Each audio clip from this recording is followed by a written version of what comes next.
Les saludo con mucho gusto, paz a todos ustedes. Vamos a continuar con nuestras clases acerca de la teología del Antiguo Testamento y vamos a pasar ya a un segundo tema introductorio. Como ustedes bien saben, estamos basándonos en el libro de Walter Brueggemann, Teología del Antiguo Testamento, un juicio a Yahvé. Y bueno, estamos utilizando la metáfora del juicio.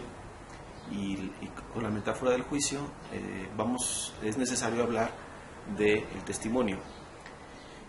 Bueno, de hecho nosotros lo que tenemos en la Biblia, en el texto sagrado, es el testimonio de muchas personas que tuvieron experiencias, y no solo personas, estamos hablando de una comunidad entera que se forma no en un mismo periodo histórico, sino más bien a lo largo de muchas etapas en la historia de esta comunidad, de este pueblo, de estas familias.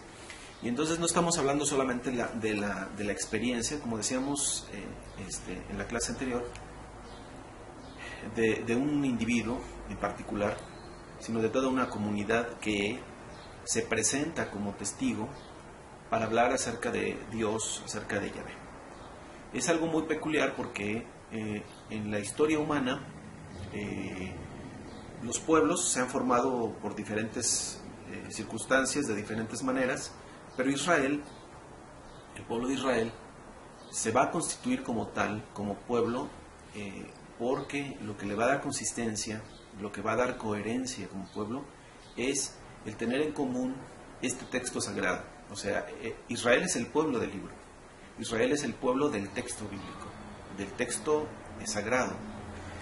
En muchas otras culturas o religiones también hay textos sagrados en donde se dan indicaciones, instrucciones sobre los cultos, cosas así, pero no son capaces ninguno de estos textos de construir, de dar forma a un pueblo y sobre todo de construir un hilo histórico. En el caso de Israel, el texto sí es capaz de hacer esto. Primero, de darle forma a un pueblo, de darle una consistencia al pueblo, pero también de darle una visión y construir la idea de la historia de este pueblo, así a lo largo de un proceso, ir construyendo, y este pueblo va construyendo basado en ese texto. Entonces, por eso el texto es muy importante, porque es capaz de construir, es capaz de dar forma. De ahí que el concepto de palabra de Dios en Israel tenga precisamente ese trasfondo de un Dios que con su palabra da origen a las cosas, que con su palabra es capaz de construir cosas, de producir realidades nuevas, de repetir realidades pasadas incluso, y de transformar la realidad y provocar novedades. Este Dios del cual Israel va a dar testimonio, bueno, Él es el centro de esta teología de la que estamos hablando, es el centro de la reflexión, pero en Israel no es solamente centro de reflexión. En Israel Dios es el sujeto central de su testimonio. Ahora, entonces vamos a hablar de un tema que se llama la práctica del testimonio. La práctica del testimonio de Israel va a ser crucial. Ahora, ¿de dónde comienza la idea del testigo? ¿En dónde empezamos con los testigos? Bueno, parece que todo se remonta al pasado nómada de Israel. Hay que recordar que Israel tiene un pasado que se esquematiza en torno a la figura de un patriarca, que ese patriarca, bueno, sus hijos viven alrededor, sus nietos, y se forma prácticamente una tribu, pero no están fijos, no se han sedentarizado, sino que andan de un lugar a otro. Generalmente estas tribus que son nómadas se dedican a la ganadería, y precisamente son nómadas porque la crianza del ganado les exige que ellos se muevan de un lugar a otro de forma diferente, a veces cíclica, buscando pastos. Entonces van buscando los pastos, llevan sus ganados ahí donde ellos los pueden apacentar y están un tiempo. Después de esto, bueno, ellos se vuelven a mover hacia otro lugar buscando esos nuevos pastos y se trasladan. Entonces siempre están dispuestos a ser viajantes, a desplazarse, a moverse del lugar donde están. Esta virtud de las tribus nómadas y de dedicarse a la ganadería es la que va a dar origen a la posibilidad de pensar en una deidad que no es una deidad sedentaria como los otros dioses, los dioses de las culturas vecinas. En el caso de Israel, el Dios en el que ellos creen es un Dios que se les ha manifestado en diferentes lugares de su recorrido, de su peregrinaje, y ese Dios, pues obviamente no es un Dios que está fijo, sino que Él los va acompañando. Por eso, la idea de un solo Dios y de un Dios que no es no está fijo, que no se circunscribe a una figura, ¿no?, sino que se revela de una manera que acompaña, es más propia de las tribus nómadas. Por eso los antepasados de Israel se presentan así. Abraham, Isaac y Jacob son personajes que no están fijos en un lugar, que por lo tanto no creen que Dios esté circunscrito a un área geográfica, sino que se desplaza con ellos, que los acompaña.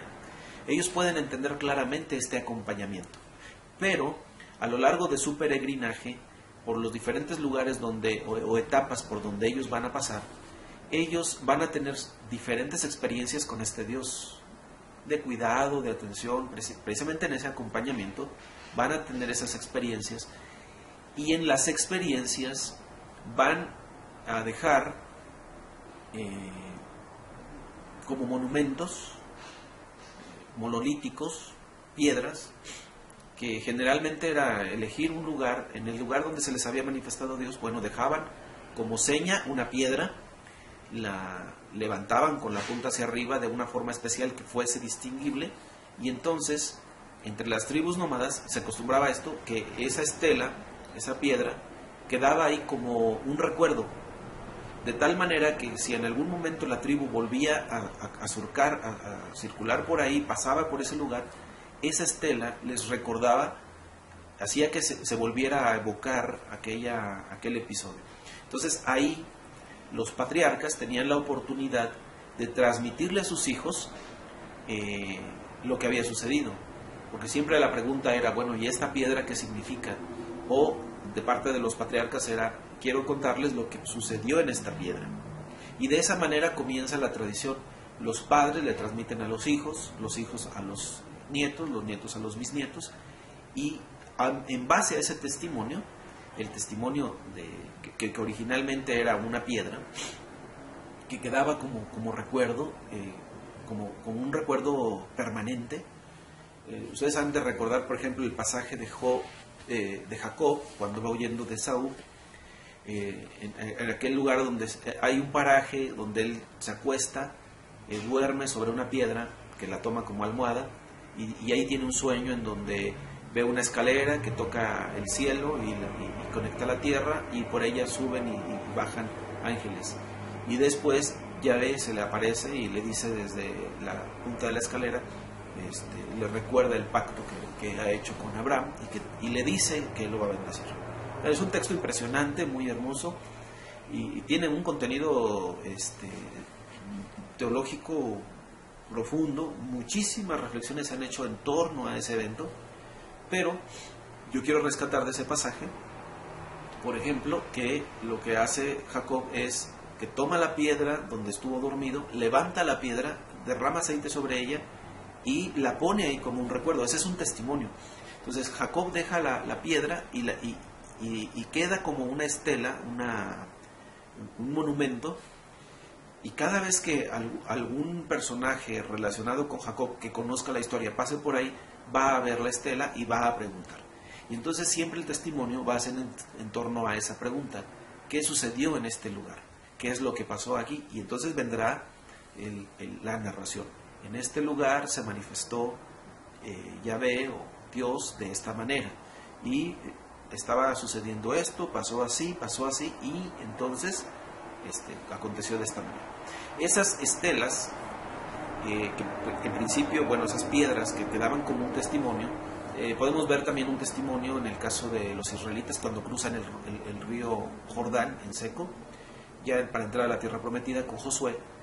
Pasan y cada uno de los ancianos de Israel toma una piedra y ponen las piedras juntas, las 12 piedras, y quedan esas 12 piedras como testimonio. ¿De qué? De que Dios los había hecho pasar el Jordán en seco. Entonces, siempre esos testimonios, digamos, antes de que existiera el testimonio escrito, los testimonios de aquellos patriarcas, de aquellos antecesores del pueblo de Israel, ya dejaron como testimonio esas piedras. Entonces era una manera de ir recordando y de ir transmitiendo. Bueno, pero ¿qué era lo importante de los testimonios?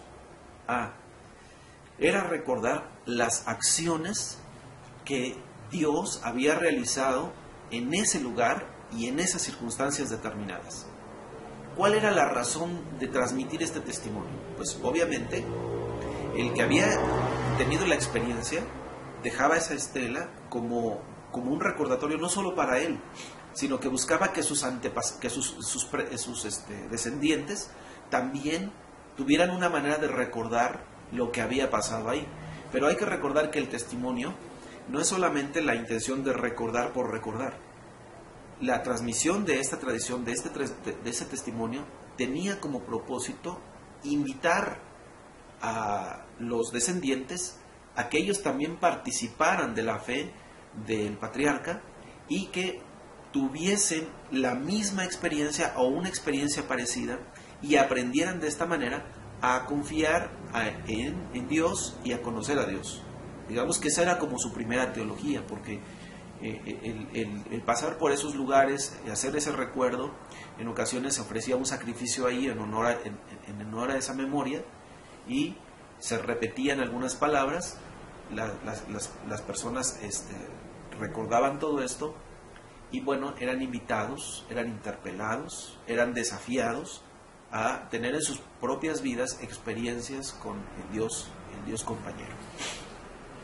De hecho, uno tiene que saber que el nombre que nosotros hemos dicho ya, Yahvé o Jehová, esas 4 letras, el tetragramatón, en realidad es un verbo que está conjugado, el verbo ser, estar. Y ese ser, estar, es una conjugación un tanto rara porque no es un verbo conjugado comúnmente en algún otro lugar. Es decir, el verbo no aparece conjugado en ningún otro lugar de la Escritura, salvo cuando se refiere a Dios, y es la única manera en que se puede conjugar. Ahora, algunos han interpretado este verbo cuando Moisés le pregunta a Dios, ¿y quién diré yo que me envió? Entonces Dios le dice, yo soy el que soy, o yo soy el que seré. Y algunos han interpretado esto en términos griegos diciendo, bueno, es que Dios habla ahí de su eternidad, el único ser que es capaz de ser por sí mismo, ¿no? Pero Dios no está hablando de una cuestión ontológica, no está revelando su ontología, no está revelando su ser, sino está revelando su hacer, que es a donde vamos a llegar ahora con el testimonio. Que el testimonio israelita es un testimonio que se fundamenta en verbos, es decir, si uno lee la Biblia, todas las narraciones israelitas que se refieren a Dios, las acciones de Dios, y cuando Israel habla de Dios, habla siempre comenzando por el verbo. Habló Dios todas estas palabras, es decir, habló. Primero está el verbo y después el sujeto. En el caso del esquema de pensamiento griego, siempre está primero el sujeto y después el verbo. Es decir, los griegos dirían, Dios habló todas estas palabras diciendo. Israel no dice eso. Israel siempre dice, habló Dios. Porque ellos están concentrados más en el verbo que en el sujeto. Saben que el sujeto no es el centro de su... Bueno, el sujeto no es el centro del interés en cuanto a querer conocer qué es, cómo es, de qué está hecho. A ellos les interesa el verbo porque ¿Cómo conocen a Dios? Por medio de sus acciones. Dios se ha dado a conocer a Israel a través de sus actos magníficos, maravillosos, de sus actos misericordiosos. Son verbos, son acciones, son esas realizaciones de Dios las que Israel va conociendo, va coleccionando, digámoslo así, va haciendo su colección de acciones de Dios, y son esas acciones las que van a hablar de Dios. Israel, el contacto que tiene y el acceso que tiene a Yahvé es a través de las acciones. Por eso decimos que Yahvé, el nombre Yahvé, es en realidad un verbo. Es el verbo ser o estar, conjugado de una manera exclusiva cuando se refiere a este Dios. ¿Y qué puede significar este verbo? Bueno, algunos dicen, algunos estudiosos dicen que el verbo ser o estar puede estar conjugado algo así como yo seré o yo estaré, como en un sentido de promesa, como en un sentido de yo seré y estaré, más bien hablando de un compromiso o de una promesa de acompañamiento. Porque si algo distingue al Dios de Israel, el Dios que está descrito en el testimonio bíblico, en el testimonio del Antiguo Testamento, es que este Dios es un Dios compañero, es un Dios que camina, es un Dios con el que se puede caminar. Enoc caminó con Dios. Abraham fue invitado a salir de su tierra y su parentela y caminar con Dios. Los israelitas salieron de Egipto y caminaron por el desierto y Dios caminó con ellos. Los primeros seres humanos que descritos en el libro de Génesis, Adán y Eva, fueron expulsados de Edén y Dios caminó con ellos. Salió de Edén, Dios no se quedó adentro del Edén, sino que salió y desde afuera cerró, digámoslo así, salieron los seres humanos y Dios salió con ellos por la misma puerta, cerró la puerta por fuera y se fue junto con ellos. Él mismo así como, tuvo que expulsarlos, él se autoexpulsó con los seres humanos para acompañarlos. Es el que promete acompañar a Caín y poner una señal sobre él. Es un Dios compañero, es un Dios que es y está, será y estará con el pueblo. En ese sentido, Él es el Dios que es y está. Entonces, es un Dios que acompaña. La situación es que, desde el pasado más remoto de Israel, cuando los antepasados de los israelitas eran nómadas, ellos ya conocían a Dios como el Dios compañero, el Dios Yahvé, o el Dios Jehová, independientemente de la pronunciación que nosotros creamos más convincente.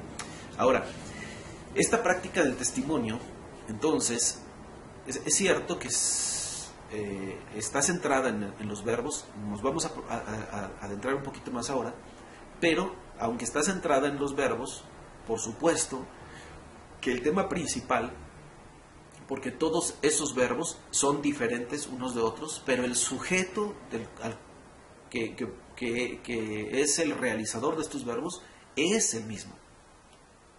Y esta es la característica del testimonio israelita, que el sujeto siempre es el mismo. El sujeto es el mismo. No en vano, algunos autores han dicho que, por ejemplo, pasándonos a un tema un poco diferente, como pausa, han dicho que el libro de los Hechos, que nosotros conocemos siempre como el libro de los Hechos de los Apóstoles, debería de ser llamado el libro de los Hechos del Espíritu Santo, porque el sujeto principal que realiza las acciones, que realiza los verbos en el libro de los Hechos, es un sujeto llamado el Espíritu Santo, que es enviado de Dios. Y cuando hablo de sujeto, no me refiero a la doctrina de la Trinidad, sino sencillamente en las oraciones, sujeto, verbo y predicado, el sujeto de las oraciones es el Espíritu Santo. Bueno, entonces, vamos a ver la práctica del testimonio israelita. Entonces, ¿quién es el tema, cuál es el tema principal del testimonio israelita? El esquivo pero dominante sujeto del Antiguo Testamento no puede ser atrapado en ninguna categoría preconcebida. Ese sujeto es Dios, es Yahvé. Y Yahvé, decíamos, a diferencia de los griegos, que en este momento vamos a hacer esa diferenciación en cuanto al pensamiento. ¿Cómo hablamos nosotros de Dios? Hay dos maneras de hablar de Dios. Los griegos, les decía hace rato, nos heredaron una manera de ver el mundo. Y esa manera de ver el mundo consiste en querer comprender qué es el ser. Esa es la palabra, ser. Y hay que grabárnosla bien. Por eso siempre preguntamos, ¿qué es un árbol? ¿Qué es la piedra? ¿Qué es el sol? ¿Qué es la luna? ¿Qué es? Y siempre la respuesta al qué es se satisface con una respuesta, valga la redundancia, que consiste en una definición, porque los griegos creían que todas las cosas sensibles, todos los objetos que existen aquí en el mundo, a todos los objetos corresponde una esencia, ¿verdad?, que es la sustancia, la naturaleza propia de los objetos, y a esa sustancia se le agregan accidentes, que son las diferencias que existen entre los diferentes objetos. Vamos a pensar en cualquier objeto. Por ejemplo, el concepto libro. Si nosotros hablamos de un libro, hay una idea esencial de lo que es un libro. Pero libros hay muchos. Entonces, puede haber libros grandes, libros pequeños, puede haber libros de 100 hojas, otros de 600 hojas, puede haber libros con contenidos, no sé, de literatura, otros de ciencias, otros de religión, puede haber libros empastados de piel, otros de vinil, otros pueden ser empastados incluso en madera. O sea, tenemos muchísimos libros, y cada libro corresponde, todos los libros corresponden a una sola naturaleza o esencia llamada libro. Entonces, los griegos decían, bueno, pues hay muchos libros aquí, hay muchos objetos a los que llamamos libros, pero todos, y es que señalo aquí porque estoy en una biblioteca, se las voy a mostrar, ahí está, todos los libros corresponden a una misma naturaleza, a una misma esencia. Entonces, ¿cuál es la esencia de las cosas? Si uno logra atrapar esa esencia, ¿verdad?, atraparla, entonces hay una definición. Y atrapar esa esencia que define los objetos, eso es la ontología. Cuando uno logra definir qué es. Ahora, una vez que uno tiene ese qué es, de ahí pueden venir los accidentes. Es decir, puede haber el libro grande, pequeño, de tal cantidad de hojas, de tal tipo de contenido, no sé. Ya puede haber muchas variantes, pero todas corresponden a la misma esencia libro. Si nosotros, por ejemplo, miramos una guitarra y la comparamos con un libro, nos damos cuenta que en esencia son cosas distintas. Y también las guitarras, hay multiplicidad de guitarras, tamaños, colores, formas, acústicas, eléctricas, electroacústicas, de todo, ¿eh? Hay muchísimas variedades que esos son los accidentes, pero hay una esencia llamada guitarra. Entonces, si uno logra atrapar esa esencia, si uno logra percibir esa esencia, si uno logra comprender esa naturaleza de las cosas, entonces está captando su ser, y eso es el ser. Y del ser, digámoslo así, de ese ser se desprenden todas las cosas, todos los objetos. Entonces existe lo que ellos le llamaban los generales y los particulares. El general es libro, y los particulares libros, cada libro en particular. El general, el concepto general o la idea general, guitarra, y las cantidades de guitarras. Entonces, ¿qué es lo que define a un ser? Bueno, si hablamos del ser, del libro, la esencia llamada libro, ese libro, para hablar de cuál esencialmente qué es un libro. ¿Cuándo un libro deja de ser libro y por ejemplo es libreta? ¿No? O cuando el libro deja de ser libro y se convierte en, por ejemplo, un álbum fotográfico. se parecen, pero no son lo mismo. Esencialmente se parecen, pero no comparten la misma esencia, cambian. Entonces, ¿qué es lo que distingue a un libro de una libreta? ¿Y qué es lo que distingue a un libro de un álbum fotográfico? ¿Y cómo es que podemos decir, este sí es libro, este no es libro, este sí es libro, este sí, este sí, este sí, este no? Porque comparten rasgos que son esenciales. Y que si le quitamos uno de esos rasgos que son esenciales, entonces el libro deja de ser libro, ya no se puede catalogar como tal. A esos rasgos, ¿verdad? Bueno, se les van a denominar atributos, sus rasgos característicos o su carácter. Entonces,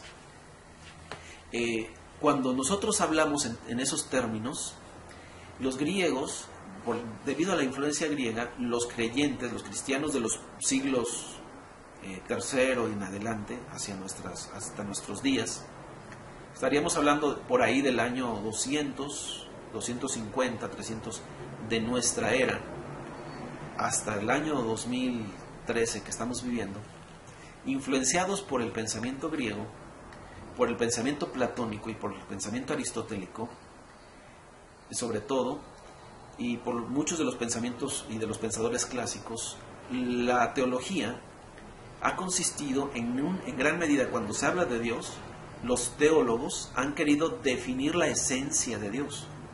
Y se habla de Dios en términos de esencia, en términos de naturaleza.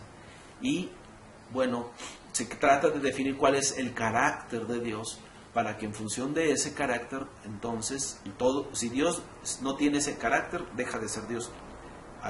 Tiene que reunir ciertas características para que entonces sea Dios. Y de esa forma se va definiendo a Dios. Esto ha dado lugar a muchas teologías y lamentablemente es algo así como, bueno, primero se hace la forma, se elabora la fórmula acerca de Dios y después se ha hecho la cuestión inversa. Se va al texto bíblico para buscar algún pasaje que respalde lo que uno está diciendo. Y es así como en la época, sobre todo del medioevo, algo que se le conocía como el absoluto filosófico fue identificado con Dios, porque decían, la filosofía, sobre todo es la filosofía platónica, se decía, bueno, hay seres, los seres que son las esencias de todas las cosas, pero debe haber un ser del cual proceda el ser. O sea, todos esos seres deben tener un origen en otro ser, que es el ser de todo. Y ese ser debe de tener los atributos, las capacidades o las facultades propias de un ser absoluto, ¿verdad? ¿Cómo podemos definir, cómo podemos llegar a la conclusión de que hay un ser absoluto? Es por definición, es simplemente infiriéndolo. Ahora, entonces nosotros tenemos que hacer la diferencia entre el Dios, entre conocer a Dios desde la ontología a conocer a Dios desde la economía. Y ustedes van a ver en este diagrama que les estamos presentando una línea que separa lo ontológico arriba y lo económico abajo, porque esa línea separa dos ámbitos de la realidad. El ámbito en donde Dios está, al cual Dios pertenece, y el otro ámbito es el ámbito al que pertenecemos todos los seres creados por Dios, las criaturas. Ahora, la cuestión es la siguiente: ¿en dónde conocemos nosotros a Dios? ¿Conocemos a Dios allí en el ámbito en donde Él está, o conocemos a Dios en el ámbito en donde nosotros estamos? Y mi respuesta es que Dios no se ha manifestado a nosotros en el ámbito en donde Él está. Dios se ha manifestado a nosotros, se ha revelado a nosotros en nuestro ámbito, en el ámbito en donde nosotros nos encontramos, y se ha revelado según nuestro propio lenguaje y según nuestras propias categorías, de tal manera que sea comprensible para nosotros. De otra forma, no podríamos comprenderlo. Digo esto: A Dios no lo podríamos entender en categorías, o en formas, o en maneras, o en palabras que nosotros desconocemos, porque todo nuestro lenguaje procede de la experiencia. Es decir, de nuestras experiencias. A cada experiencia nosotros le damos un nombre, la identificamos con una palabra, pero Dios se sale de nuestra experiencia. Todo lo que es Dios, todo lo que puede suponer Dios para nosotros, está fuera de nuestro alcance, y por lo tanto no hay palabras para hablar de Dios allí, en el ámbito en donde Él está, que para nosotros es misterio. ¿En dónde Dios se revela? Aquí, con nosotros y entre nosotros. ¿Cómo se revela? En nuestro lenguaje y de acuerdo a nuestras categorías. Entonces, ¿cómo podemos hablar de Dios? Pues solamente podemos hablar de Dios en la medida en que nuestro lenguaje nos permite y en la medida en que nuestras experiencias nos permiten hablar acerca de Él. De otra manera, pues no tendríamos forma de comprenderlo, porque si Dios dijera, bueno, aquí nos diera una palabra nueva que nosotros no tenemos manera de relacionar con una experiencia propiamente humana, sencillamente no tendríamos manera de comprenderlo. Bueno, entonces por eso hacemos una separación. Ahora, Dios desde la ontología sería Dios en su ámbito, Dios desde la economía sería Dios como se ha manifestado o como se ha revelado a través de sus acciones en nuestro ámbito. Ahora, vamos a hablar del Dios de la filosofía. Según el Dios desde la ontología, como estamos hablando de que hay una separación, entonces en la línea que divide nuestra realidad de la realidad de Dios, esa línea nosotros no la podemos traspasar por nada, no hay manera de pasarla, no tenemos cómo, ni tenemos para qué, no tenemos los recursos. ¿Qué es lo que sí tenemos? Bueno, lo que sí tenemos es un Dios que ha traspasado esa línea y que se ha manifestado aquí abajo entre nosotros. Ahora, ¿cuál ha sido el movimiento de muchas de las teologías? Ha sido, nosotros estamos aquí, pero queremos saber cómo es Dios acá. Cómo es Él, cómo es en su esencia, en su naturaleza. Y entonces, este ser humano, que no puede hacer otra cosa más que hablar de cosas que no conoce en su propio lenguaje, empieza a hablar con categorías y con lenguaje meramente de los hombres, de cosas que están acá arriba, como si estas cosas de acá arriba nosotros pudiéramos definirlas. Y entonces caemos en el terreno de la especulación, de yo creo que puede ser así, o yo imagino que puede ser así, o por deducción debería ser así, ¿sí? Por inferencia. Y entonces, ese Dios del cual se habla acá arriba, como ser, del ser de Dios, es el Dios de la filosofía, se convierte en un Dios creado a partir de una filosofía, no de la revelación, porque Dios no nos revela lo que Él es, sino lo que Él hace. ¿Y cómo se revela a nosotros? A través de sus acciones. Pero ¿quién ha visto a Dios? ¿Quién ha palpado a Dios? O sea, con nuestros 5 sentidos, ¿quién ha tenido contacto con Dios? ¿Quién? Bueno, si acaso podríamos hablar de algún sentido, diríamos que algunos hombres dan testimonio de que lo oyeron. Otros pueden dar testimonio de que vieron algo, pero no se les permitió ver su esencia o conocer a Dios en su naturaleza. Y el oído no nos permite conocer la naturaleza de Dios. Sencillamente es que Dios se comunicó con ellos en su propio lenguaje y en su propio ámbito. Pero eso no es un elemento que nos permita saber cómo es Dios. Ahora, entonces, ¿cómo le ha hecho el ser humano para hablar de Dios? Bueno, pues a partir de la especulación. En ese sentido, la teología, hablar de Dios desde la ontología, es hablar del Dios de la filosofía. 1.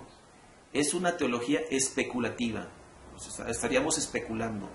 2. 3. Es una teología abstracta, es decir, se basa en las abstracciones. Decimos, ¿se acuerdan de las abstracciones? Queremos hablar de un árbol, bueno, arrancamos el árbol y así como una unidad lo metemos en un laboratorio y decimos, esto es el árbol. Bueno, esa es una abstracción. Una abstracción son ideas. La teología ontológica pretende ser una teología definitiva, es decir, que se basa en definiciones. Uno puede leer muchos tratados de teología, sobre todo de teología sistemática, y muchas declaraciones de algunas iglesias que son declaraciones dogmáticas de los dogmas de las iglesias, y sus dogmas son definitivos, es decir, ponen un fin. Y cuando ponemos un fin, es decir, marcamos los límites, de aquí a aquí abarca, no estamos haciendo otra cosa sino ponerle un límite a Dios. Estamos haciendo una imagen mental de Dios, y eso es un pecado, hacer imágenes de Dios. Entonces, definir a Dios, si yo le digo a alguien, oye, defíneme quién es Dios, me va a hablar de su ser, me va a hablar en términos filosóficos, me va a hablar de abstracciones que realizó, va a especular y va a darme definiciones. De tal forma que si Dios se sale de esa definición, o quiere salirse de esa definición, entonces deja de ser Dios. Dios solamente puede ser Dios si entra en la definición. Y algo más que violente más la propia revelación de Dios, pues lo que se hacía antes con imágenes de yeso, de pintura, lo que se hacía antes con imágenes en cuadros o esculturas, hoy se hace con imágenes conceptuales, con imágenes mentales, con imágenes ideológicas, diría yo, con imágenes dogmáticas, ¿no?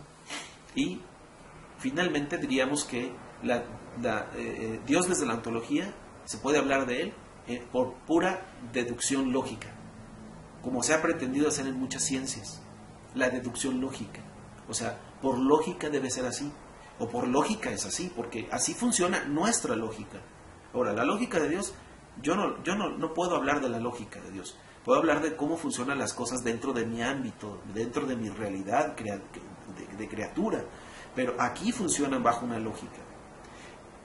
Hablar de la lógica, de nuestra lógica, y someter a Dios a nuestra lógica, y en función de eso decir que Dios es así, es un atrevimiento.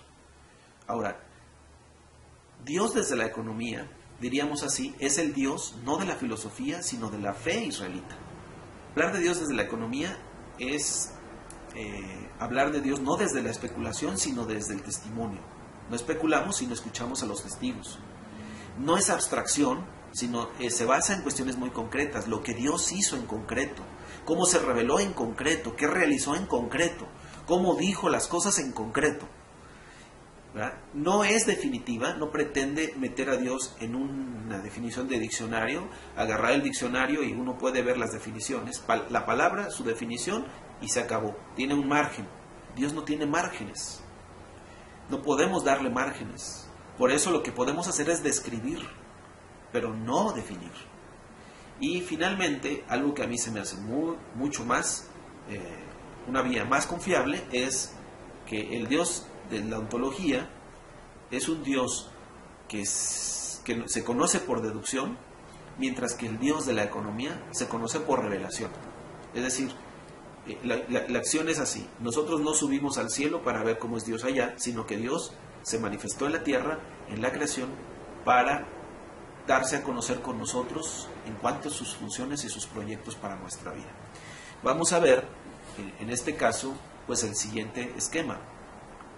Aquí podemos ver a un hombre que se sitúa frente a algo misterioso para él, que es como una nube. Esta nube, decíamos, oculta y revela. Ahora, si ustedes se fijan, tenemos una línea que está en medio, y esa línea en medio lo que hace es hacer una separación entre el ámbito divino, el ámbito de Dios, y nuestro propio ámbito. Este hombre mira hacia eso que le parece misterio y se pregunta por eso que está mirando, por eso que está observando, ¿verdad? En este caso, ese misterio que está revelado en la Escritura, el hombre lo mira. Pero en lugar de quererlo comprender ahí donde está, ¿verdad?, él quiere comprenderlo arriba como está. ¿Cómo es arriba? ¿Verdad? Entonces llega a una conclusión, ¿verdad? Dios debe ser, pues si es Dios, Dios debe ser todo lo opuesto a los elementos positivos de lo que yo soy. Es decir, el ser humano tiene elementos muy positivos, pero siempre están limitados, siempre están cuantificados. Pero Dios tendría que ser alguien con esas mismas cualidades, con esos mismos atributos, pero elevados a el infinito. Entonces, una vez que están elevados al infinito, si yo soy conocedor, si yo soy capaz de tener conocimiento, pues Dios debe ser omniconocedor, omnisciente. Si yo tengo cierto poder, tengo fuerza, Dios debe de tener toda la fuerza y debe ser infinitamente poderoso. Y así. Entonces, ¿quién es Dios o qué es Dios? Dios es ilimitado, infinito, omnipotente, omnisapiente, omnipresente, omnisciente, y todo. Él es lo todo. ¿Sí? A eso se le llama teología negativa. ¿Por qué? Porque Dios sería la negación de todo lo que nosotros no somos, pero que aspiramos a ser. Y bien tenían razón algunos filósofos al decir que el Dios de los cristianos es un Dios que es resultado de la creatividad y de la imaginación humana. Y es así. Este es un Dios proyectado.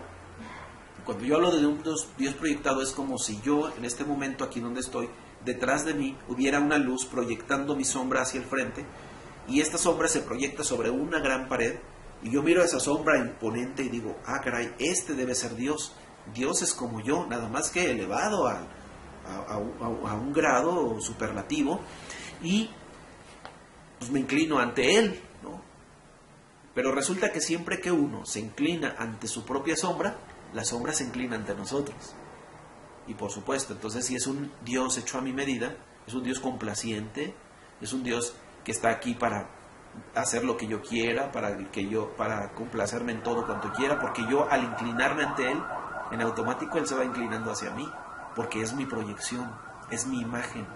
Y este Dios de muchos de los dogmas, que se basan en declaraciones supuestamente bíblicas, pero que no tienen nada de bíblico, sino que son deducciones lógicas, son postulados filosóficos, son inferencias que se realizan en base a silogismos propios de la filosofía, y que terminan siendo una teología negativa. Insisto, es una teología negativa no porque se refina como no, sino es Dios es o no es, o es más bien todo lo que yo no soy, todo lo que el hombre no es. Entonces, el ser humano es limitado, pues Dios es ilimitado. Si el ser humano es finito, tiene fin, Dios no tiene fin. Si el ser humano es impotente o tiene algo de poder, Dios es omnipotente. Si el ser humano es ignorante o conoce parcialmente, Dios es omnisciente. Y si Dios es omnipresente, yo soy espacial, ocupo solo un lugar en el espacio, pues Dios ocupa todos los espacios y está en todos los lugares. Esa es deducción lógica y está basada precisamente en una filosofía. O sea, eso es un pensamiento filosófico, deductivo, casi matemático. Pero, ¿cuál es el problema? Que muchas personas y muchos creyentes han llegado a aceptar que ese es el Dios cristiano. Ahora, yo sé que muchos de ustedes dirán, oye, pero entonces ¿Dios no es infinito? ¿Dios no es ilimitado? ¿Dios no es omnipotente? ¿Dios no es omnisciente? ¿No es omnisapiente? Y entonces yo diría, no lo sé, para mí es un misterio, pero yo no puedo hablar de lo que Él es. ¿Por qué? Porque no conozco a Dios como es. Yo lo que conozco de Dios es por medio del testimonio bíblico, y lo que el testimonio bíblico me ha revelado es lo que Dios hace. Y hay una diferencia entre lo que Él es y lo que Él hace, entre su ontología y su economía. Ahora, ¿la Biblia para nada habla de lo que Dios es? Bueno, según el testimonio propio de Israel, Israel no habla de lo que Dios es. En algunos momentos habla de que Dios es, pero no en términos de lo que Él es allá, sino de lo que Dios es aquí. Y precisamente a donde quería llegar es, bueno, aunque estamos hablando del Dios del Antiguo Testamento, del Dios que se revela en el Antiguo Testamento, para nosotros, para que no exista una confusión, nosotros tendríamos que recurrir al testimonio del Nuevo Testamento para saber que en realidad, si uno se da cuenta cuando Dios se revela en Cristo Jesús, Dios se revela como un Dios que niega todo lo que el ser humano dice de Él, y por eso al hombre le ha costado trabajo entender esta revelación, porque Dios se reveló contradiciendo lo que Dios se supone que es. ¿Cómo? En Cristo Jesús, Dios se reveló como un ser humano limitado, finito, impotente, ¿verdad? Que sí conocía muchas cosas, quizá conocía más allá, pero no lo sabía todo, y además ocupaba un lugar en el espacio, y sobre todo este Dios que era inmortal se hace mortal. ¿Cómo nos hace ruido en la cabeza y cómo nos hace pedazos nuestra comprensión la idea de que Dios haya muerto en una cruz? ¿Puede Dios morir? Si Dios es inmortal. Entonces, para los griegos, escuchar esto de un Dios que se hace hombre, que se humilla a sí mismo, que se despoja a sí mismo, es un Dios contradictorio. ¿Cómo es que un Dios puede hacer eso? Los dioses no hacen eso. Por eso dice Pablo, para los griegos el Evangelio es una locura. Para los judíos la predicación del Evangelio es un tropezadero, porque ¿cómo podemos hablar así de Dios? Sin embargo, el texto bíblico no se detiene en hacer este tipo de expresiones que no son afirmaciones filosóficas ni especulativas, sino sencillamente son descripciones, son narraciones de lo que sucedió. ¿Qué sucedió? Qué hermoso que los evangelios nos narran lo que sucedió. No se meten a describir, no se meten a definir, nos narran, sencillamente narran y describen. Pero jamás los evangelios ni las cartas especulan. Ahora, mucho menos el Antiguo Testamento. No hay especulación. ¿Quiénes son los que han especulado? Pues las teologías,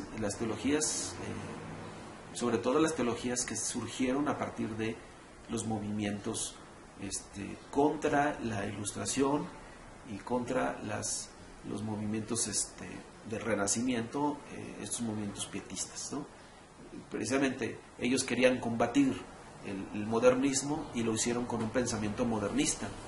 Querían combatir muchas ideas de aquella época, querían combatir el dogma católico a través de un dogma evangélico, asumiendo la misma postura y basándose en los mismos postulados, solamente llegando a diferentes conclusiones, y esto o a conclusiones muy parecidas también, ¿no? Porque realmente son muy parecidas.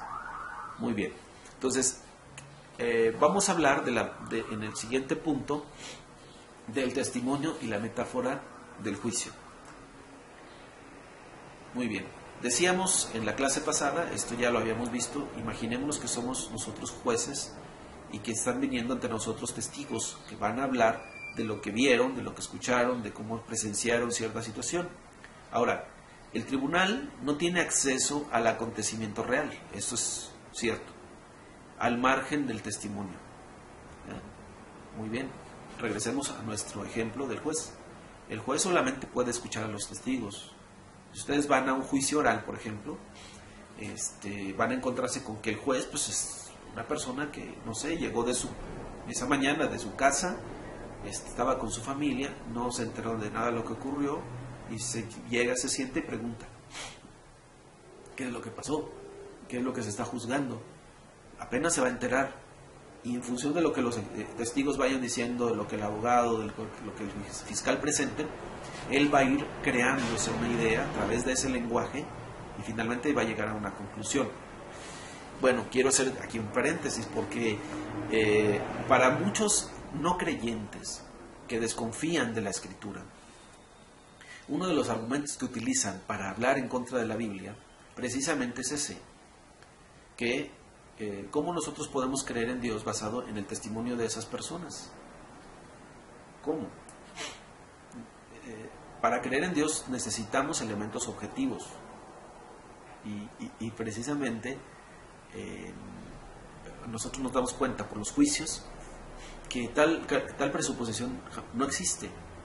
Decíamos, en la historia se hacen reconstrucciones de los hechos y se hacen reconstrucciones supuestas de los hechos, Y finalmente es lo que hace un juez, reconstruye lo que supuestamente aconteció. Pero al juez no le interesa reconstruir los hechos para saber cómo fueron exactamente.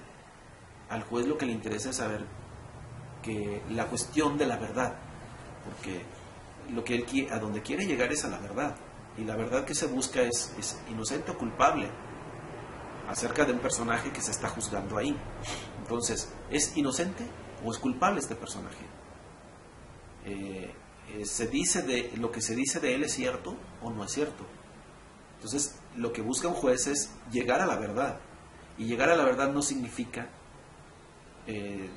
narrar los hechos tal y como ocurrieron, sino en base a los testimonios definir sobre el asunto juzgado cuál es la verdad. Muy bien. Entonces, el testigo pues puede elegir la versión que va a ofrecer. Eso sí, cuando se presenta el testigo, el testigo decide y puede elegir cómo es que va a ofrecer su versión de los hechos. Puede ponerse a llorar, puede gritar, puede ponerse serio, él puede tomar la decisión que quiera. Cuando el testigo da su testimonio, este consiste en una presentación pública que configura, impone y construye la realidad. Ya lo dijimos. Cuando el tribunal toma una decisión y acuerda aceptar una versión de la realidad basada en el testimonio, este es aceptado como verdadero, es decir, se convierte en la verdad. Y decíamos, lo que se busca aquí es una cuestión de verdad. Ahora, en el lenguaje jurídico, el veredicto es el establecimiento de una realidad legal.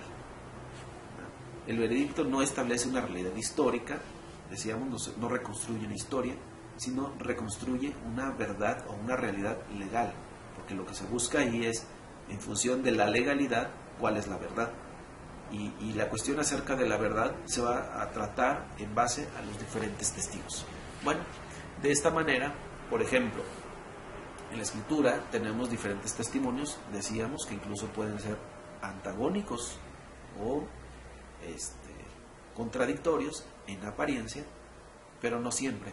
Pueden ser complementarios, pueden ser testimonios que por estar dichos desde un punto de vista parcializado, bueno, quizá exageren, quizá estén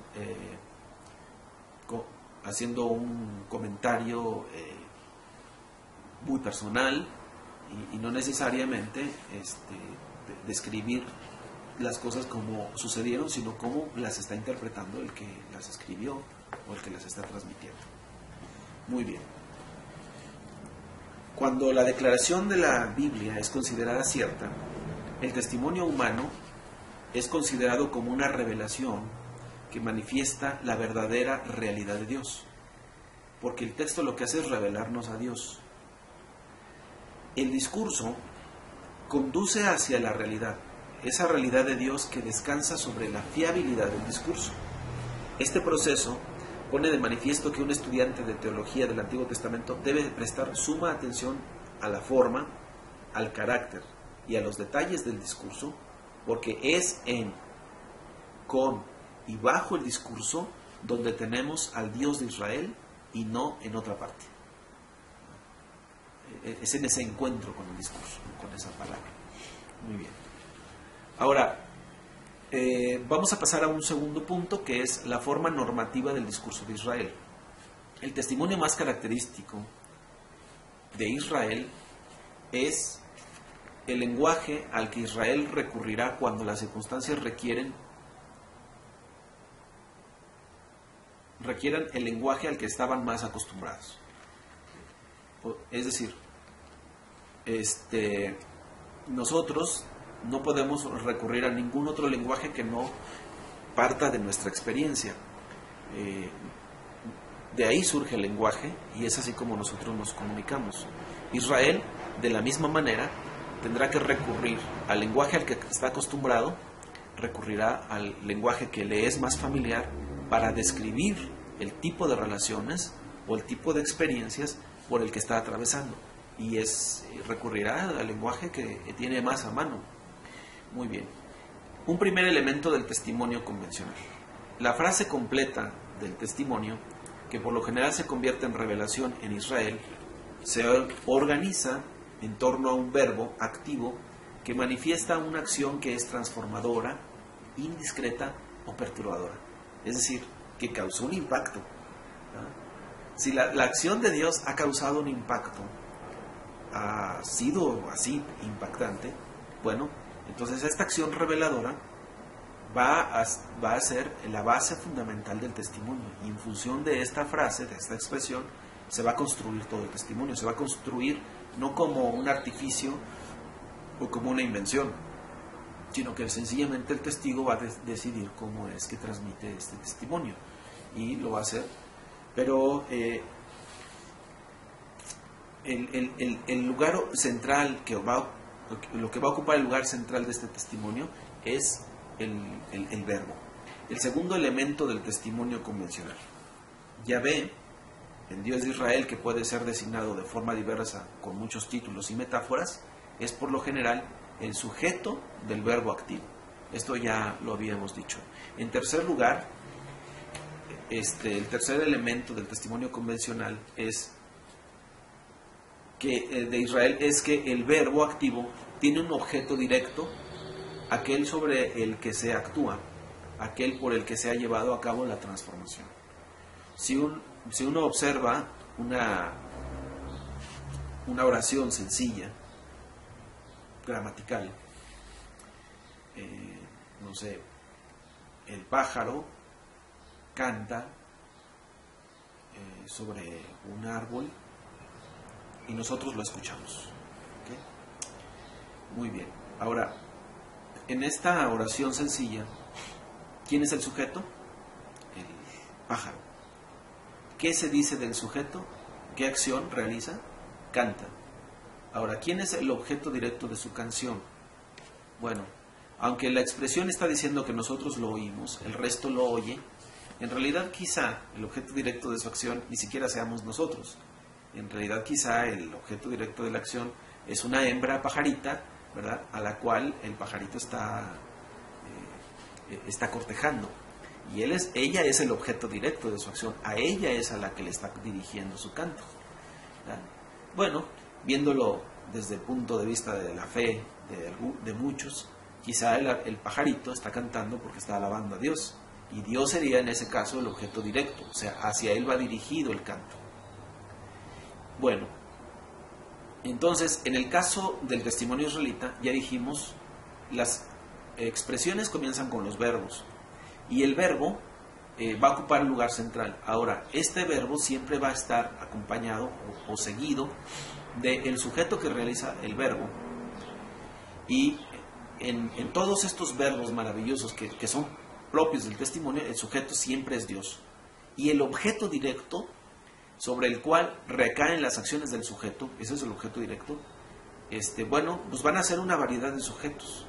Puede ser el propio pueblo de Israel, pueden ser las naciones, puede ser el ser humano concreto, puede ser un rey, puede ser la naturaleza misma, el mundo mismo puede ser objeto directo de las acciones de Dios, pero Israel va a estar ahí como un testigo. Los israelitas van a estar como un testigo tomando nota de esa acción maravillosa de Dios y quién es el receptor de esa acción maravillosa, y ese va a ser el testimonio.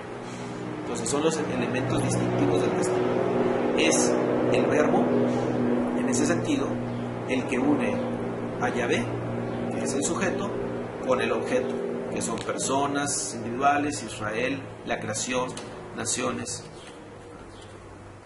o los dos participantes. No obstante, están unidos en una relación que es profundamente asimétrica, pues Yahvé, como sujeto del verbo, es la parte que tiene la iniciativa y que por lo general actúa sobre la otra.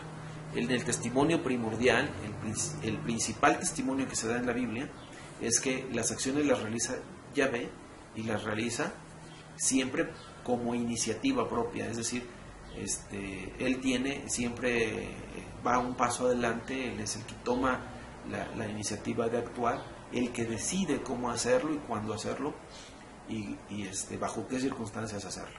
Yahvé es el sujeto y el que toma la iniciativa. ¿Sí? Muy bien. Entonces, en el siguiente esquema vamos a ver lo que he venido diciéndoles, que es la separación entre sujeto, el verbo, el predicado y el objeto directo. Ahora, vamos a ver esta diferenciación entre las diferentes maneras de comprender, ¿verdad? Vamos a percibir inmediatamente la gran extrañeza de esta afirmación, que constituye la más fascinante de la teología del Antiguo Testamento. El sujeto, en una oración normal, nosotros podemos observar, hay sujeto, hay verbo y hay un predicado que incluye el objeto directo.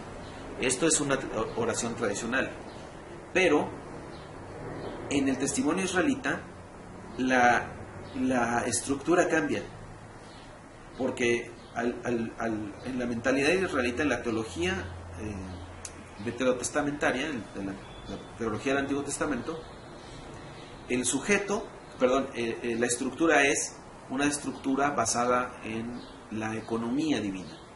O sea, ¿qué nos interesa? Las acciones. ¿Qué le interesa al testigo transmitir? Son las acciones, son los verbos. Entonces, la estructura cambia porque en una estructura occidental, lo que interesa es el sujeto, porque lo que nos interesa es la ontología. Entonces, lo que nos importa es qué se dice del sujeto. Y el sujeto hace, y bajo ciertas circunstancias, y tiene un objeto directo, pero en definitiva lo que nos interesa es el sujeto. En el caso de la teología del Antiguo Testamento, la estructura cambia porque lo que nos interesa no es el sujeto, sino la economía, es decir, las acciones que realiza el sujeto. Y sí interesa el sujeto porque debe de estar, es el actor principal, es el centro de la atención, pero no interesa conocer a ese sujeto en términos ontológicos. A ese sujeto se le tiene siempre respeto, a ese sujeto siempre se le tiene en un lugar aparte, y no se pretende inmiscuirse en su realidad, en su interior, en su intimidad, sino sencillamente recibir de él la revelación que viene, y esa revelación se da a partir de las acciones. Entonces, por eso comienzan las oraciones con los verbos. Primero vienen los verbos transformadores, esos verbos impactantes, impresionantes. Luego viene el sujeto, que es Yahvé, y luego ya viene el predicado, que en este caso sería qué más se dice acerca de los verbos transformadores y del sujeto, y quién es el objeto directo de estas acciones, que en este caso, bueno, puede ser Israel. Entonces, las oraciones completas, regidas por verbos poderosos, dominadas por el sujeto de los verbos, que es el agente activo y lleva a cabo transformaciones en diversos objetos directos. En primer lugar, entonces, la sentencia regida por el verbo niega inmediatamente cualquier autonomía del objeto, pues todos los objetos, que lo incluye todo, están sometidos a la fuerza del verbo y a la intención del sujeto. Entonces, seguimos con el mismo esquema. ¿Cuál es entonces el esquema? Sujeto más verbo más predicado, objeto directo. Bueno, en segundo lugar, Dios como sujeto de la frase está implicado en una actividad que le une con dichos objetos. Israel rara vez y solo con retraso puede hablar de Dios por per se, o sea, por sí mismo, pero normalmente habla sobre Dios, Dios que está implicado de forma transformadora con o a favor del objeto. O sea, no hablamos de Dios por hablar de Dios, sino hablamos de las acciones poderosas de Dios. Y esa es la cuestión de la teología. En tercer lugar, la conexión del sujeto con los verbos activos, aunque no nos es desconocida, resulta problemática desde el punto de vista intelectual.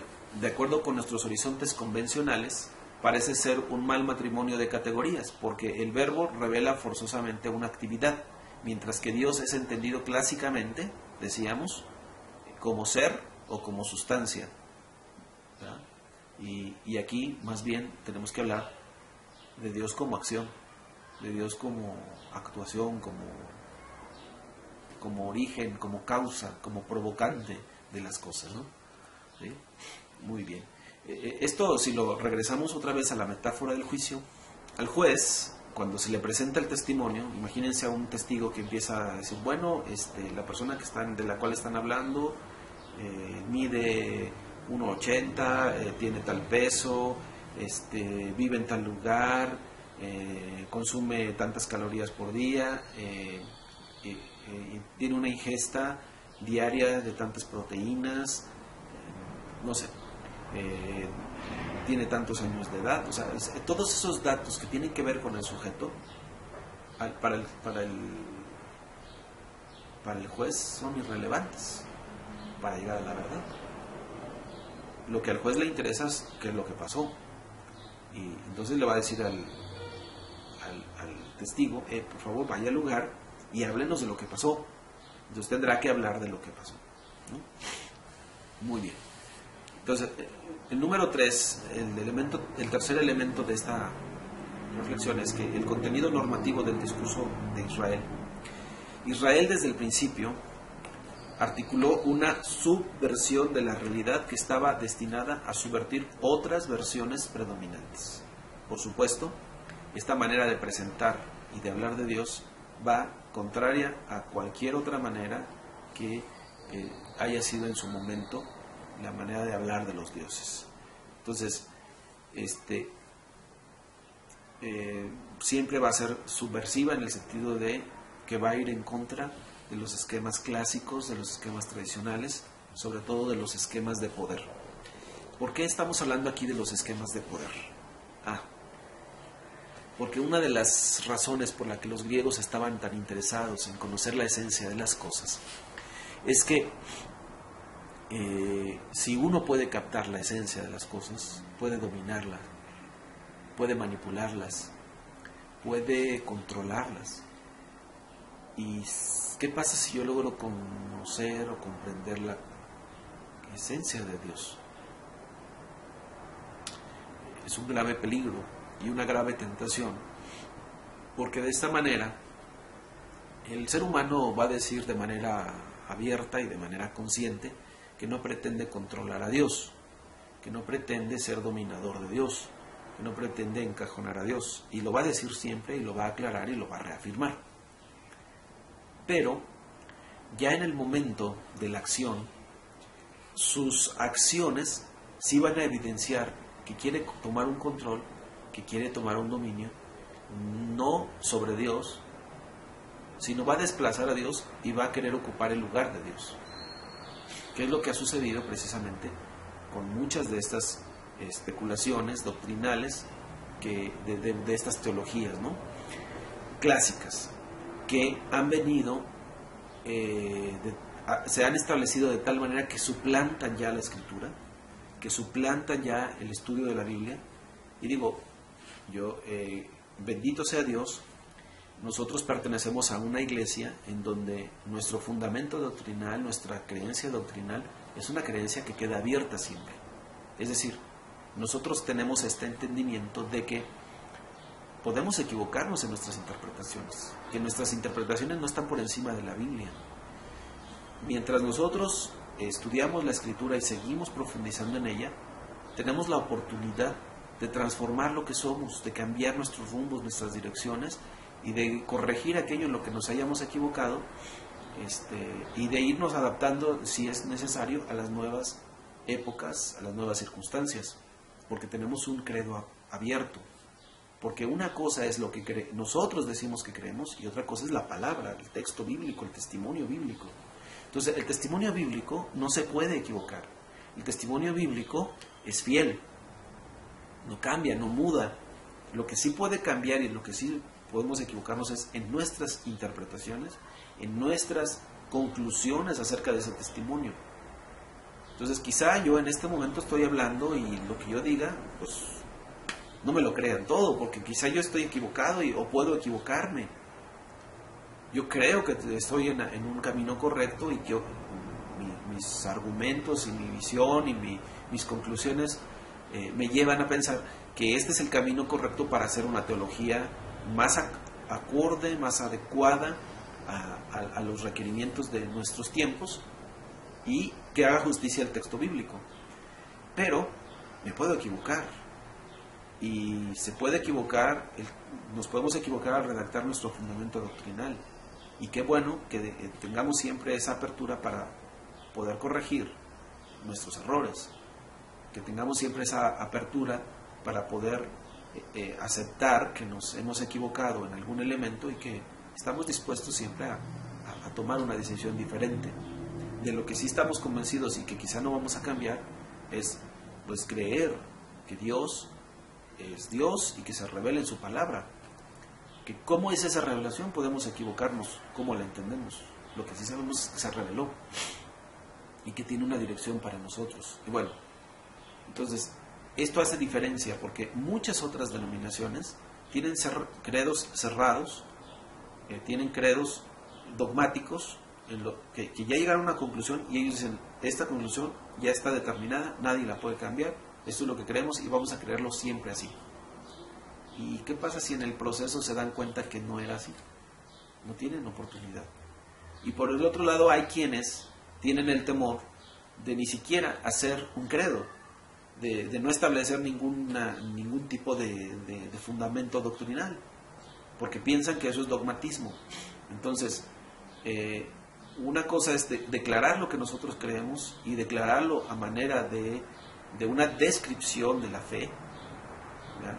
Porque haciéndosele un poco de publicidad a nuestro credo, nuestro credo no define nuestra fe, nuestro credo no pretende hacer una definición de lo que creemos, sino una descripción de lo que creemos, pretende ser más bien narrativo y descriptivo que definitivo o conclusivo. Sí, son conclusiones a las que hemos llegado, pero no creemos que es todo lo que se puede decir. Sí, son conclusiones a las que hemos llegado, pero no creemos que es lo mejor que se puede decir. Lo más grande a lo que podemos aspirar. Aceptamos que hay márgenes en los que nos podemos equivocar, que somos susceptibles de errores y que el credo doctrinal es una obra humana no inspirada. Lo que es inspirado es la Escritura. La palabra de Dios está guiada y está sancionada por su Espíritu, pero nuestros credos doctrinales son una obra nuestra, una necesidad nuestra para tratar de mantenernos en una línea correcta de interpretación. Y tenemos un buen intento y tenemos un buen deseo de hacerlo, pero también tenemos una apertura. Reconocemos que podemos equivocarnos y que, bueno, hablar de Dios, no podemos decir ya terminamos, ya acabamos y esto es todo lo que se puede decir de Él. Bueno, a Dios gracias que todavía tenemos este pensamiento. Vamos a pasar a un elemento propio del testimonio que es el uso de la toda. ¿Qué es la toda? La toda es lo que nosotros le llamamos una acción de gracias. Creo que en algunas iglesias se ha acostumbrado que se dé paso dentro de la liturgia, dentro del momento del culto, a un tiempo de testimonios. Es decir, si alguien quiere pasar y dar un testimonio. Entonces, en algunas iglesias se estila así y pasa un hermano y dice, bueno hermano, pues yo quiero dar un testimonio. Esta semana estuve pasando por esta situación, sucedió así y así, pero Dios hizo esto. Dios se manifestó así. Las cosas cambiaron porque Dios hizo esto aquí y allá. Okay. Esa persona no pretende que nosotros conozcamos a Dios ontológicamente, sino que conozcamos ese testimonio para que glorifiquemos a Dios, también para que nos animemos en la fe y nos contagiemos de su entusiasmo y de su fe también. Muy bien, eso es una toda. En Israel era algo común que las personas en su vida cotidiana pasaban por experiencias en las que tenían crisis o atravesaban circunstancias determinadas, difíciles, complicadas, y se hacían una propuesta de presentarse. Si salían de esa circunstancia, hacían un voto y decían, bueno, si tú, Dios, me sacas de esto, yo me voy a presentar en el santuario y voy a dar testimonio.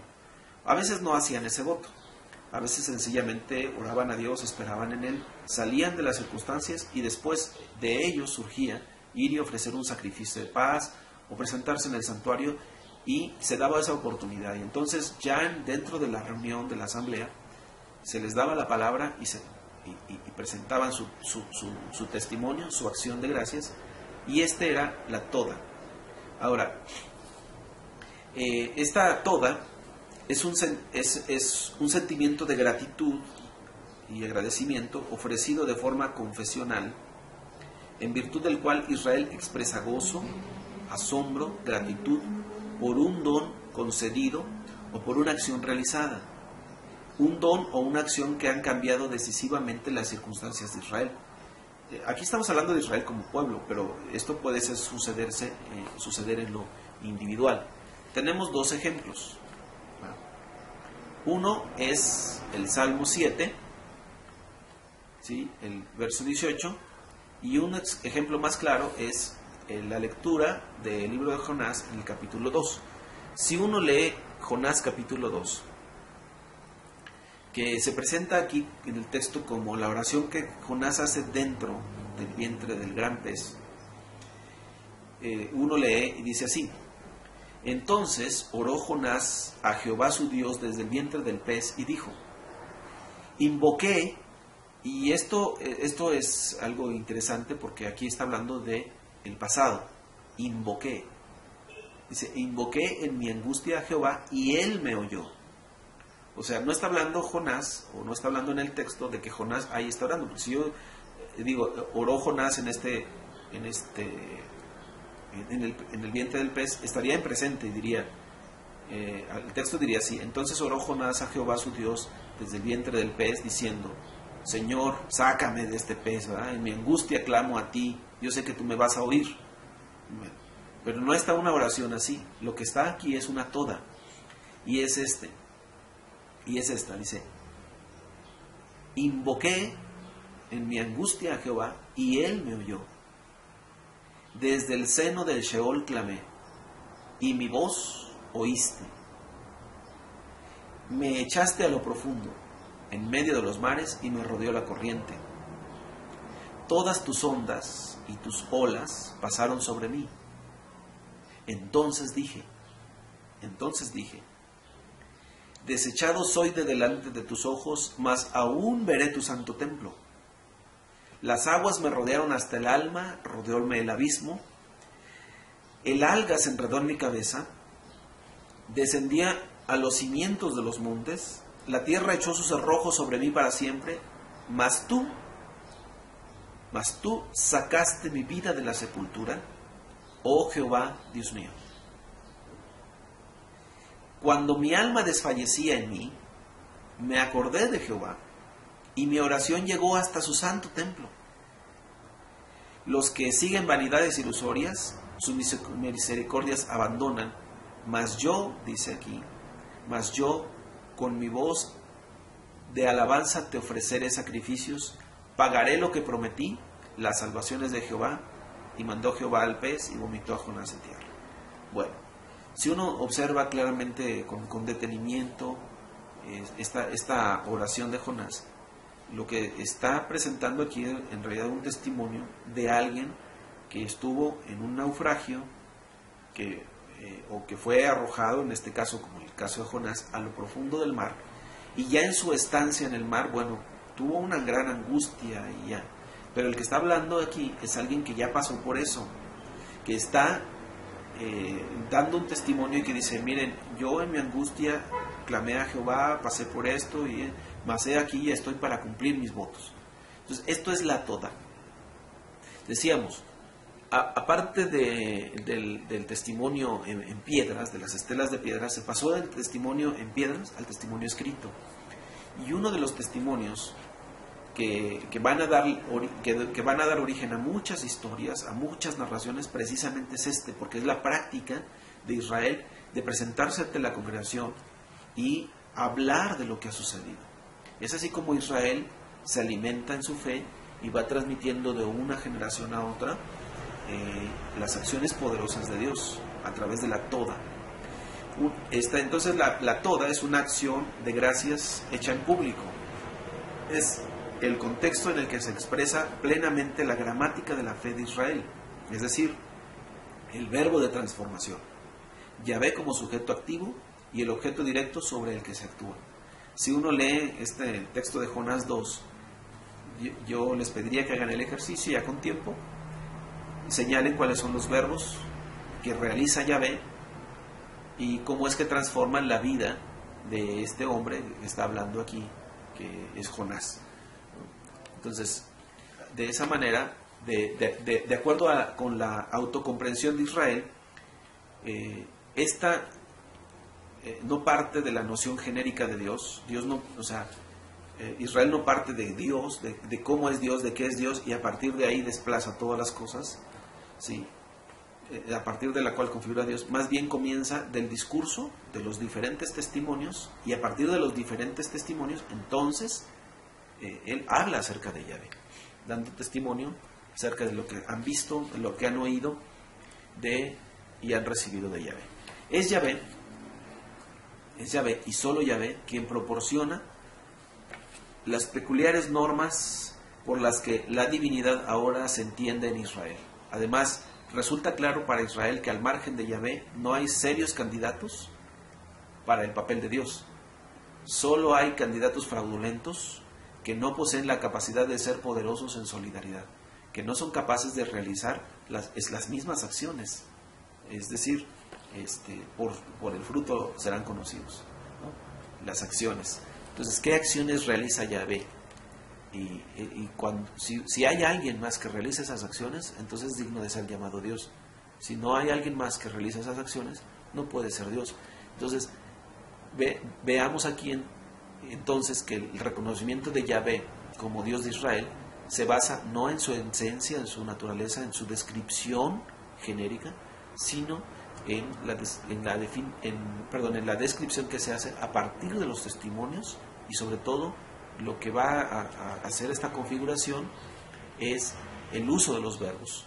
Es importante entonces subrayar que algo así como la opción preferencial de Dios por los pobres está profundamente arraigada en el testimonio de Israel, tan profundamente arraigado que es el característico y definitorio del discurso israelita sobre Israel, que esto es lo más impresionante. O sea, a Israel lo que más le impresiona acerca de Yahvé es que sus acciones son acciones que Yahvé realiza por todos, por todas las personas.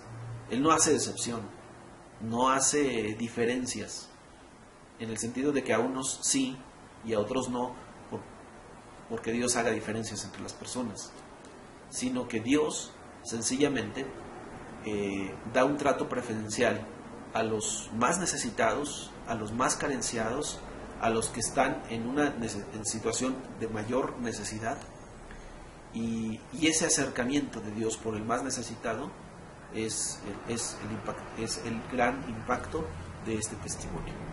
Así es que la afirmación no es un añadido tardío o casual a la reflexión ética de Israel, sino que pertenece de forma íntegra e inalienable a la afirmación fundamental de Israel sobre la naturaleza de Yahvé. El desarrollo del testimonio de Israel sobre Dios presta atención a la manera en que este Dios, lleno de poder soberano y comprometido solidariamente con el pobre, y específicamente con Israel en su necesidad, domina la narración de la liturgia y la imaginación israelita. Bueno, solamente hay que leer Deuteronomio 10, del verso 12 al verso 22, para darse cuenta que cómo Israel es impactado precisamente por ese Dios tan solidario, tan compañero, que le dice que se acerca con Israel y que dice: tú no eras pueblo, pero yo hice de ti un pueblo; tú no eras nada, tú no eras nadie, pero yo quise que tú fueras alguien. Incluso en el mismo libro de Deuteronomio les invita y les dice: vayan por todas las naciones y pregunten qué nación tiene dioses tan cercanos a ellos como lo está Yahvé de nosotros, y que sea tan compasivo, tan amplio en misericordia como lo es Él hacia nosotros. Muy bien, entonces, en función de estos testimonios basados en las oraciones, en los verbos de las oraciones, que son, a través de eso se va a ir tejiendo, se va haciendo el tejido del texto. La palabra texto es tejido, se va haciendo este enmarañado, y lo que va dando esa consistencia al tejido es precisamente los verbos. Y la consistencia, la unificación de todo este tejido, la da el hecho de que estos verbos estén realizados por un mismo sujeto, y este sujeto realiza estos verbos hacia diferentes objetos directos, que puede ser el ser humano, puede ser el pueblo de Israel, que pueden ser las naciones, otras naciones, que puede ser el pobre, que puede ser el rico, que puede ser el menesteroso, pero también puede ser el rey, puede ser el sacerdote y puede ser el laico. Dios no hace esa diferenciación, pero sí tiene una inclinación preferencial por aquel que está más necesitado, porque es compasivo. Bueno, espero en Dios, espero en Él, que nos permita seguir conociéndolo desde sus acciones, que nos permita ver en nuestra vida realizadas también esas acciones poderosas, transformadoras de nuestra vida.